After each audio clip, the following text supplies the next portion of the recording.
नमस्कार, मी सुरेखा. तारा न्यूज मध्ये आपलं स्वागत. पाहूयात आज दिवसभरातील महत्त्वाच्या घडामोडी.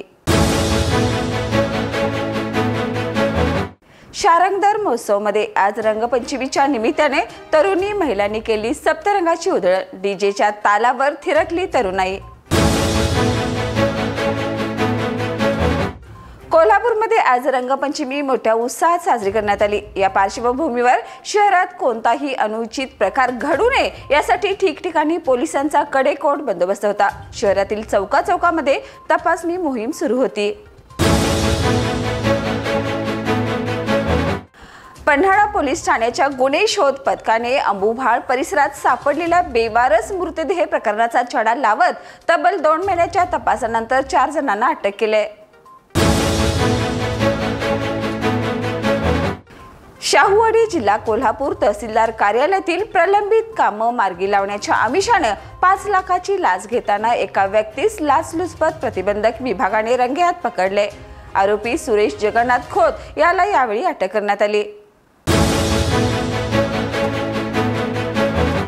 मागील 9 महिन्यापासून अंतराळ स्थानकावर अडकून राहिलेल्या भारतीय वंशाच्या सुनीता विल्यम्स आज पहाटे सुखरूप पृथ्वीवर पोहोचल्या. अखिल भारतीय सानेगुरुजी कथामाला मुंबई आणि कोल्हापूर शाखेच्या संयुक्त विद्यमाने 57वे राज्य अधिवेशन 22 व 23 मार्च रोजी मुस्लिम बोर्डिंग हॉल दसरा चौक येथे होणार आहे.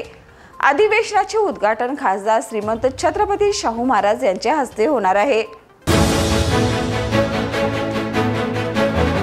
शिक्षण कधीही संपत नाही. मोठी स्वप्ने बाळगा, परिश्रम घ्या आणि आपली स्वाक्षरी ऑटोग्राफ बनेल इतकं यश मिळवा, असे प्रेरणादायी विचार डॉक्टर वेदप्रकाश मिश्रा यांनी मांडले. डी.वाय. पाटील अभिमत विद्यापीठाच्या 13व्या दीक्षांत समारंभात प्रमुख अतिथी म्हणून ते बोलत होते. आज रंगपंचमी सर्वत्र उत्साहात संपन्न झाली. ठिकठिकाणी रंगपंचमीचे कार्यक्रम करण्यात आले होते आणि तरुण महिलांसोबत लहान मुलांनीही यामध्ये सहभाग नोंदवला.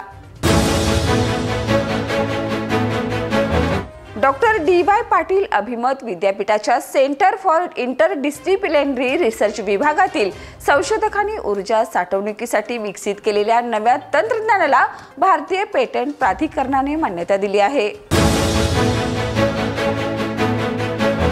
तर या होत्या आज दिवसभरातील महत्त्वाच्या घडामोडी. उद्या पुन्हा भेटूया नवीन बातमीपत्रासह. तोपर्यंत पाहत राहा तारा न्यूज.